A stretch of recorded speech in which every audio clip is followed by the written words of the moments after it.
Movie की शुरुआत में हम मिलते हैं एड से, जो अपनी वाइफ नैन्सी और बेटी कैसिडी के साथ एक ट्रिप पर जा रहा है। तीनों एक बोट में हैं, किनारे के पास। एड अपनी बेटी को स्विमिंग सिखा रहा है। तभी कैसिडी उसे कहती है कि पानी में कुछ है और उसे कहती है कि वो उसे मारना बंद करे, लेकिन एड कहता है कि उसने तो उसे छुआ भी नहीं। फिर एड को भी लगता है कि पानी के नीचे कुछ गड़बड़ है। वो डिसाइड करता है कि कैसिडी को लेकर वापस बोट में आ जाए। जैसे ही नैन्सी उसकी कांपती आवाज सुनती है, वो तुरंत उनकी मदद के लिए दौड़ पड़ती है। दोनों बोट पर चढ़ जाते हैं और नैन्सी अपनी बेटी को थाम लेती है, लेकिन अचानक एड को कुछ नीचे खींच लेता है और उस पर अटैक होता है। फिर वो दर्द से चीखता हुआ पानी के ऊपर आता है और बोट तक तेजी से तैरने की कोशिश करता है, लेकिन बदकिस्मती से वो बोट तक नहीं पहुंच पाता, क्योंकि पानी के नीचे एक शार्क होती है जो उसका पैर काट लेती है। इस दौरान नैन्सी अपनी बेटी को कस के पकड़े होती है और अपने हस्बैंड को पुकार रही होती है। एड एक बार फिर से पानी के ऊपर आता है, लेकिन इस बार आखिरी बार, और उसकी मौत हो जाती है। ये डरावना सीन कैसिडी पर गहरा असर डालता है और उसे साइकोलॉजिकल ट्रॉमा देता है, जिसकी वजह से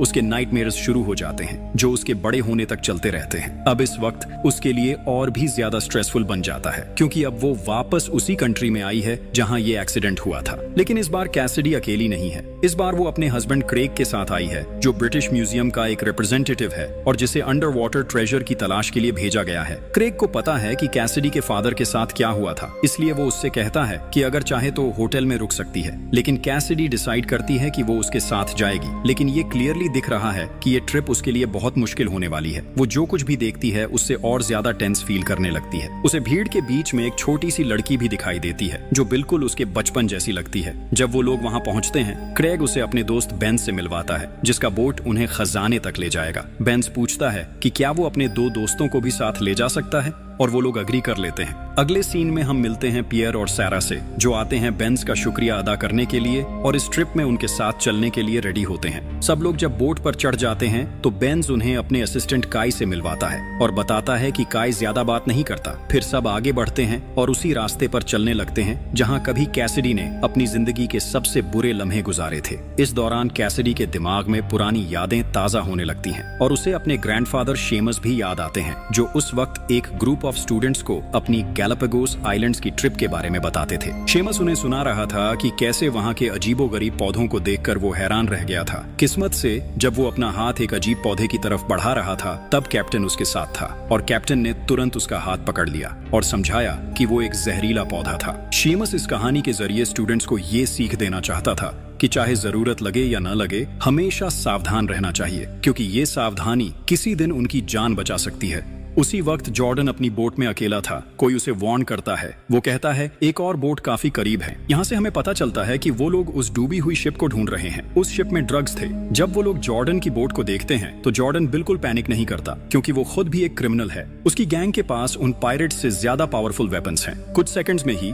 जॉर्डन और उसकी गैंग उन डेंजरस पायरेट्स का काम तमाम कर देते हैं। जब वो पायरेट्स की सेल बोट को सर्च करते हैं तो बॉडीज को समंदर में फेंक देते हैं। वो उनके वेपन्स लूट लेते हैं। जैसे ही खून समंदर में फैलता है, हमें पता है शार्क्स जब खून की स्मेल लेती हैं तो क्या होता है। लेकिन इन सब के बीच जो चीज उनका ध्यान खींचती है वो होती है एक ट्रैकिंग डिवाइस, जो एक प्लास्टिक बैग में लपेटा हुआ मिलता है। दूसरी तरफ कैसिडी अपने ग्रैंडफादर का वीडियो कॉल रिसीव करती है। वो अपनी टेंशन छुपाने की कोशिश करती है जब शेमस उससे बात करता है। शेमस कहता है कि उसने बस इसलिए कॉल किया था ताकि नेटवर्क कट होने से पहले उसे ग्रीट कर सके। कैसिडी मुस्कुराकर जवाब देती है और कहती है कि नेटवर्क कट होने की जरूरत नहीं है, लेकिन उसी मोमेंट वो रियलाइज करती है कि वो गलत थी, क्योंकि नेटवर्क सच में कट हो जाता है और वो अपने ग्रैंडफादर को प्रॉपरली गुड बाय भी नहीं कह पाती। फिर नैन्सी अपने फादर के पास जाकर कहती है कि अब उनकी बेटी छोटी नहीं रही और उन्हें उसकी चिंता करना बंद कर देना चाहिए। बोट में सफर के दौरान कैसिडी का टेंशन बढ़ने लगता है जब वो देखती है कि काई डाइविंग इक्विपमेंट तैयार कर रहा है। कैसिडी थोड़ा घबराकर कहती है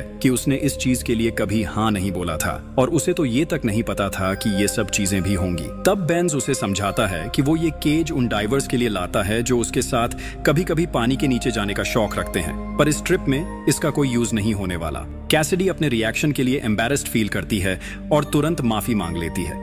यहाँ से हमें पता चलता है कि कैसिडी होटल में रुकना नहीं चाहती थी, क्योंकि उसके ग्रैंडफादर ने उसे ये सिखाया था कि हमेशा अपने डर का सामना करो और कभी भी किसी डर को अपने ऊपर हावी मत होने दो। वो केज इंसिडेंट साबित करता है कि कैसिडी के अंदर का डर अभी तक पूरी तरह खत्म नहीं हुआ है, लेकिन थोड़ी देर बाद वो अपने डर को पार कर लेती है और क्रेग को बताती है कि वो भी उसके साथ डाइव करेगी। उसकी बात सुनकर क्रेग पहले तो हैरान होता है, लेकिन फिर उसका चेहरा खुशी से चमक उठता है। इसी वक्त दूसरी तरफ जॉर्डन और उसके लोग ट्रैकिंग डिवाइस के सिग्नल के पास पहुंच जाते हैं। उनकी कैलकुलेशंस के हिसाब से पानी के नीचे तकरीबन 80 किलो ड्रग्स छुपी हुई हैं और अब वो किसी का नीचे जाकर उन्हें निकालने का इंतजार कर रहे हैं। उधर कैसिडी अपना डाइविंग गियर प्रिपेयर कर रही होती है और सोच रही होती है कि बेंज उनके साथ नीचे नहीं जाएगा। बेंज उसे एक्सप्लेन करता है कि वो पहले कई बार ऐसा कर चुका है, लेकिन अब सिर्फ अपनी जगह बोट पर रुककर सब कुछ ऊपर से देखेगा।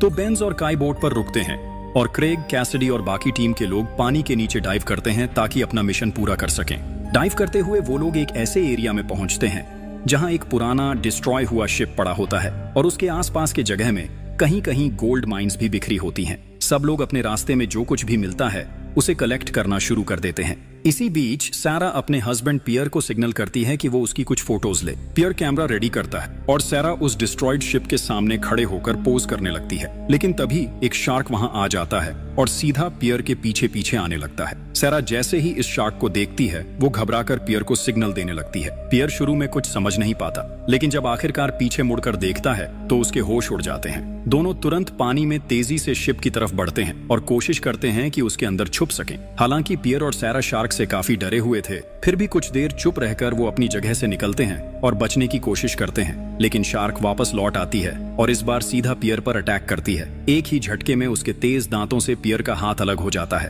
पियर की चीख इतनी तेज होती है कि दूर खड़ी कैसिडी तक उसकी आवाज पहुंचती है, जो शिप के पास पानी में खड़ी होती है। कैसिडी और बाकी लोग तुरंत समझ जाते हैं कि कुछ बहुत गलत हो रहा है। वो सिग्नल करते हैं बेंज और काई को और सब तेजी से उस तरफ दौड़ते हैं। मुश्किल से वो सारा और पियर को पानी से बाहर निकालते हैं, लेकिन तब तक पियर का खून पानी में फैल चुका होता है और शार्क एक बार फिर उनका पीछा करने लगती है। जैसे ही सारा पानी के ऊपर आती है वो चीख कर चिल्लाती है, यहाँ शार्क है।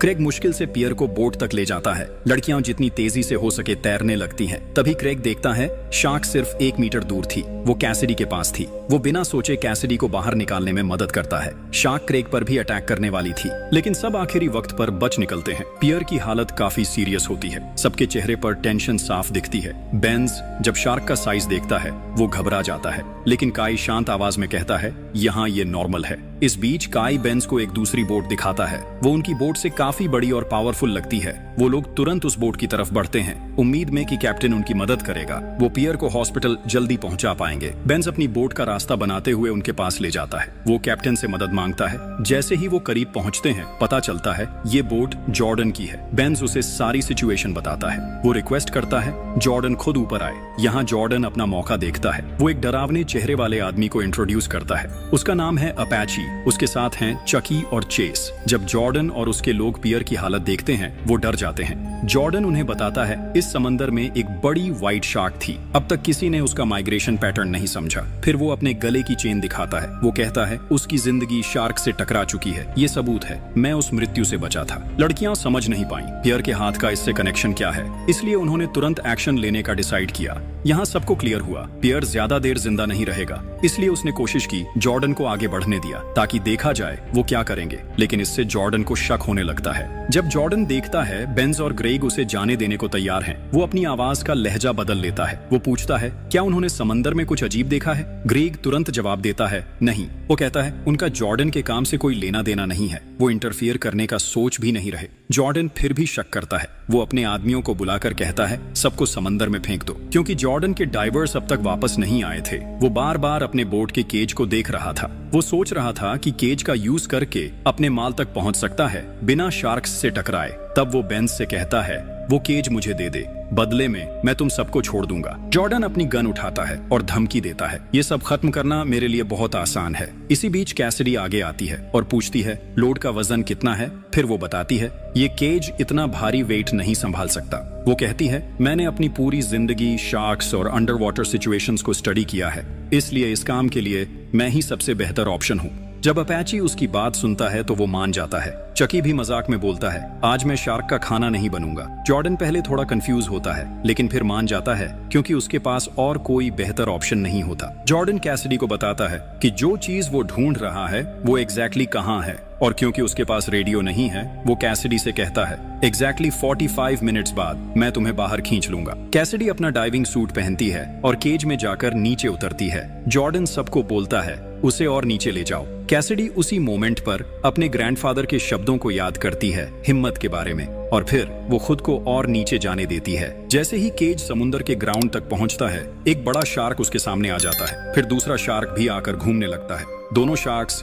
कैसिडी के आसपास चक्कर मारते हैं, तो कैसिडी वहीं रुक जाती है, इंतजार करती है जब तक वो थक कर दूर नहीं चले जाते। जैसे ही शार्क्स वहां से दूर होते हैं, कैसिडी बाहर निकलने का फैसला करती है। इसी बीच बोट पर क्रेग चुपके से अपने पास रखे हुए गोल्ड कॉइन्स काई को दे देता है, बिना किसी के नोटिस की। क्रेग काई से कहता है कि वो गोल्ड कॉइन्स को छुपा कर रखे। तभी अचानक चकी चिल्ला पड़ता है और सबको पानी में शार्क्स की तरफ इशारा करता है। सब लोग हैरान रह जाते हैं जब वो शार्क्स का साइज देखते हैं, लेकिन जॉर्डन अपनी मिशन रोकने से इनकार कर देता है और कहता है कि कैसिडी तभी वापस आएगी जब वो उसके काम की चीज ढूंढ लेगी। क्रेग को जॉर्डन का ये रूप बहुत गुस्सा दिलाता है और वो जॉर्डन से कहता है कि वो एक सेल्फिश आदमी है। जॉर्डन मुस्कुराता है और कहता है, बिल्कुल सही कहा, मैं वैसे ही एक गंदा एग्जाम्पल हूँ। इस बीच पानी के नीचे कैसिडी रोप को जॉर्डन की चीज के साथ बांधने लगती है और आसपास देखते हुए कंफर्म करती है कि शार्क्स दूर हैं, लेकिन वो नोटिस नहीं कर पाती कि शार्क्स धीरे धीरे उसके करीब आ रहे हैं, और तभी अचानक वो उन्हें अपने बिल्कुल सामने पाती है। कैसिडी के सामने अचानक दोनों शार्क्स आ जाते हैं, लेकिन वो समझ जाती है अगर आज वो ये लोड टाई नहीं कर पाई तो सब कुछ बेकार हो जाएगा। इसलिए वो अपने डर को कंट्रोल करती है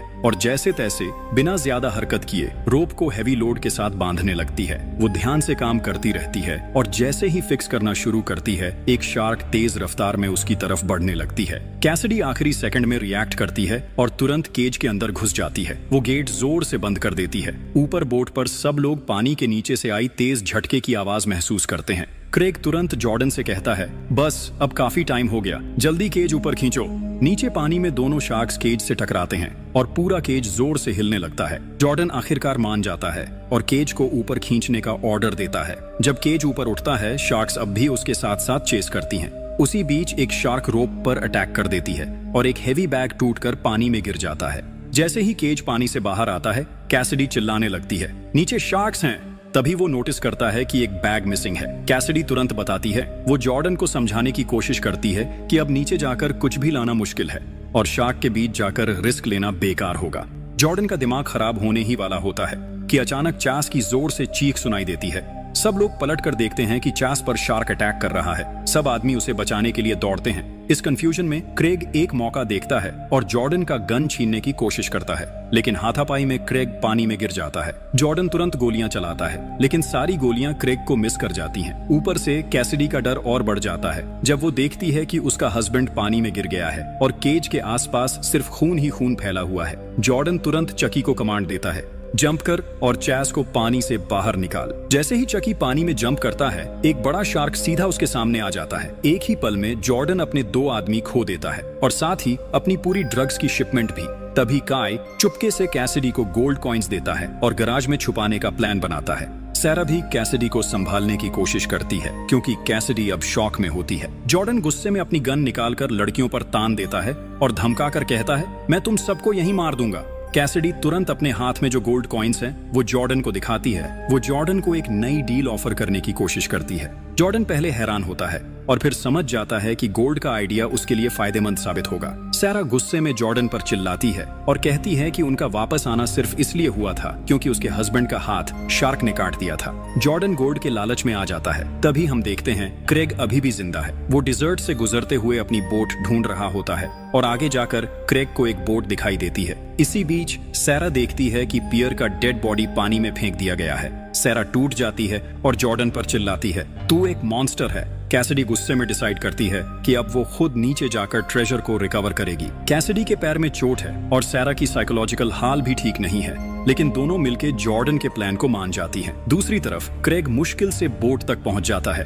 वो रेडियो पर हेल्प के लिए कॉल करता है, लेकिन कोई जवाब नहीं मिलता। इसी बीच कैसिडी के मन में शक उठता है। उसे लगता है कि जॉर्डन कुछ छुपा रहा है। वो जॉर्डन के सामने आती है और सीधा सवाल करती है, सच बता, तू सिर्फ पैसे के लिए ये सब कर रहा है ना? जॉर्डन जो अभी तक हॉस्टेज के साथ लड़ाई करके थक गया था, गुस्से और मजबूरी में अपना राज खोल देता है। वो कहता है, मैं पहले यूनाइटेड स्टेट्स नेवी में था, फिर मुझे अरेस्ट करके वहां से निकाल दिया गया। कैसिडी उसकी बातों को गौर से सुनती है। तभी जॉर्डन का एक आदमी भागते हुए आता है और चिल्लाकर कहता है, कोस्ट गार्ड आ रही है। पूरा माहौल एकदम टेंशन से भर जाता है। जॉर्डन उसे कहता है कि अगर उसने होशियारी दिखाने की कोशिश की तो वो बेंज और सैरा को खत्म कर देगा। जब गार्ड्स वहां पहुंचते हैं तो जॉर्डन उनके सामने खुद को उसका लवर दिखाता है और कहता है कि वो अपने दोस्तों के साथ ट्रिप पर जा रहे हैं। लेकिन जब गार्ड्स देखते हैं कि दोनों बोट्स एक दूसरे से बंधी हुई हैं और कैसिडी का नाराज चेहरा दिखता है, तो गार्ड जॉर्डन से उसके पेपर्स दिखाने को कहता है। जॉर्डन कहता है कि वो पेपर्स लेने जा रहा है, लेकिन जैसे ही वो निकलता है उसके आदमी हथियार लेकर बाहर आते हैं और गार्ड्स पर हमला कर देते हैं। जब गार्ड्स उनका सामना करते हैं तो बेंज देखता है कि काय घायल हो गया है। साथ ही मारपीट के दौरान एक जबरदस्त एक्सप्लोजन होता है और सारे गार्ड्स मारे जाते हैं, जो दिखाता है कि अब उनके पास ज्यादा वक्त नहीं बचा है। लेकिन जॉर्डन इतनी बड़ी घटना के बाद भी हिला नहीं है। दूसरी तरफ क्रेग सेल बोट में बैठा होता है और उसे एक वेपन मिलता है। इसी वक्त सैरा अपना होश खोने वाली होती है। कैसिडी उसे शांत करने में मदद करती है और कहती है कि वो जॉर्डन को बिल्कुल इग्नोर करे। जब दोनों तैयार हो जाते हैं तो वो पानी में जंप करते हैं, लेकिन इस बार बिना केज के। बेंज अभी भी काय को बचाने की कोशिश कर रहा होता है, लेकिन जॉर्डन वहां आकर उसे रोक देता है। जॉर्डन उससे कहता है कि जैसे ही लड़कियां गोल्ड के साथ लौटेंगी वो बोट पर सबको मार देगा ताकि कोई गवाह न रहे। बेंज इस बात से बिल्कुल हैरान नहीं होता। वो जॉर्डन को रोकने की कोशिश करता है और दोनों के बीच लड़ाई शुरू हो जाती है। एक अचानक लगे झटके से जॉर्डन गिर जाता है, लेकिन फिर वो गन से बेंज पर गोली चला देता है और गोली उसके कंधे में लगती है। इस वक्त कैसिडी और सैरा पानी के ऊपर आती हैं जब वो बोट से दूर हो जाती है। कैसिडी उसे शांत करने की कोशिश करती है। इसके बाद सैरा डिसाइड करती है कि वो इस गैंग से भाग जाएगी और बीच तक तैर कर जाएगी बिना कैसिडी की सलाह माने। इसी वक्त एक शार्क लड़कियों के पास आ जाता है। कैसिडी चीख कर सैरा को कहती है कि वो हिलना बंद कर दे, लेकिन अचानक सैरा उसे सुन नहीं पाती। सैरा को खुद को उदासी महसूस होने लगती है और वो अपने इमोशंस कंट्रोल नहीं कर पाती। वो पानी में लेटी रहती है और हिलती रहती है और धीरे धीरे शार्क को और ज्यादा अट्रैक्ट करने लगती है। आखिर में शार्क उसे खा जाता है और कैसिडी दूर से ये सब देखती है, समझ नहीं पाती कि क्या करे। वही गलती न दोहराने के लिए वो एक स्कार्फ को टाइट बांधती है और अचानक देखती है कि शार्क उसके बिल्कुल सामने आ गया है। इसी पल वो अपनी मौत के लम्हे के बारे में सोचती है और साथ ही उसे शीमस के शब्दों की याद आती है जो उसे अपने हाथ फैलाने पर मजबूर करते हैं। शार्क उसके हाथों के पास से निकल जाती है। इस अनोखे एक्सपीरियंस के बाद कैसिडी वापस बोट पर लौट आती है और जॉर्डन को कहती है कि नीचे खुद जाकर ट्रेजर ले ले, क्योंकि वो इसी के लिए मरने वाला है। वो अपने आप को साफ करती है और देखती है कि जॉर्डन ने काय के साथ क्या किया। जॉर्डन कोशिश करता है कि टॉपिक बदल दे और कहता है कि बोट जल रही है। उस वक्त क्रेग जैसे ही बोट के पास आता है तुरंत जंप करके निकल जाता है ताकि किसी का ध्यान ना जाए। वो आगे बढ़कर बोट तक जाता है। जॉर्डन के आदमियों में से आखिरी बंदा हीक होता है। दोनों के बीच थोड़ी देर तक फाइट होती है जब तक क्रेग उसे मार नहीं देता। इसी वक्त जॉर्डन और कैसिडी के बीच भी फाइट शुरू हो जाती है। जॉर्डन डिसाइड करता है कि वो उसे मार देगा, लेकिन उसी मोमेंट पे क्रेग वहां आकर अपना गन उस पर तान देता है। जॉर्डन एक पल के लिए डाउट करता है और कहता है कि वो एक्चुअली उसे शूट नहीं करेगा। वो एक बार अटैक करता है और क्रेग के हाथों से गन छीन लेता है। उस वक्त कैसिडी जॉर्डन का गन उठाती है, जॉर्डन पर तान देती है। जॉर्डन जब खुद को ट्रैप में पाता है उसे पता होता है कि जो कुछ भी वो अब बोलने वाला है वही उसकी आखिरी उम्मीद है, लेकिन कैसिडी उसे कहती है कि वो उससे अब तंग आ चुकी है और गोली मार देती है। जॉर्डन सीधा पानी के अंदर गिरता है जहां कुछ ही सेकंड्स में शार्क्स उसका काम तमाम कर देते हैं। फिर क्रेग और कैसी को पता चलता है कि बेंज अभी भी जिंदा है, इसलिए वो दोनों इस गंदे जगह से दूर निकल जाते हैं और ये मूवी यहीं खत्म होती है।